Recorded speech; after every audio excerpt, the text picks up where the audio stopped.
एमआयडीसीच्या विषारी प्रदूषणाने काळ नदीत मृत्यूचा सडा, माशांचा खच, प्रशासन सुस्त, नागरिकांचा जीव टांगणीला।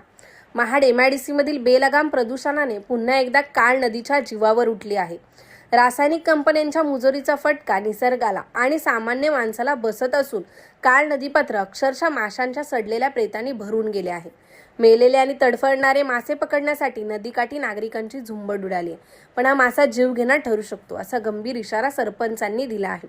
सविस्तर बातमी अशी की महाड एमआयडीसी मधील प्रदूषणकारी कारखान्यांचा हौदोस पुन्हा उघड झाला आहे।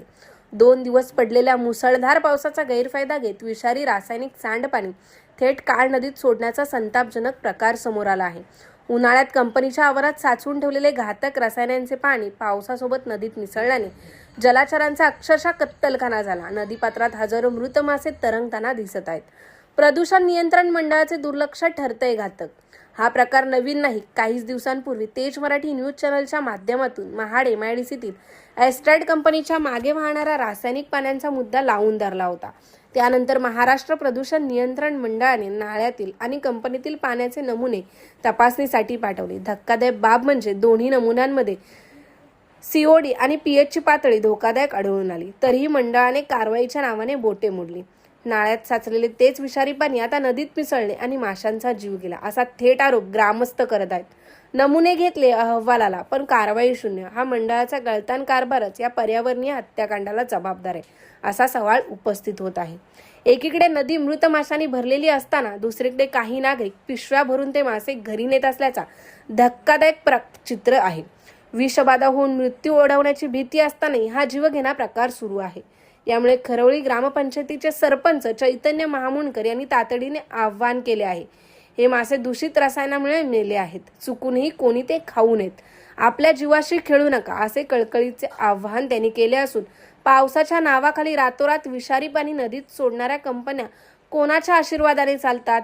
काळ नदीचे पाणी पिण्यासाठी, शेतीसाठी वापरणाऱ्या हजारो नागरिकांच्या आरोग्याची जबाबदारी कोण घेणार? दरवर्षी पावसाळ्यात हाच प्रकार घडतो, मग प्रशासनाला जाग कधी येणार?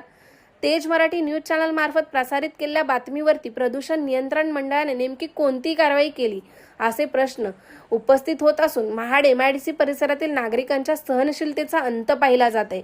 एकीकडे रोजगाराच्या आमिष, दुसरीकडे मृत्यूचे रसायन। प्रशासनाच्या डोळ्यादेखत सुरू असलेला विषारी खेळ तात्काळ थांबून दोषी कंपन्यांवर कठोर कारवाईची मागणी जोर धरत आहे। अन्यथा केमिकल क्लिअर एमआयडीसीला जनता जाब विचारल्याशिवाय राहणार नाही। ब्युरो रिपोर्ट, तेज मराठी न्यूज, महाड, रायगड। काय नेमका प्रकार घडलाय?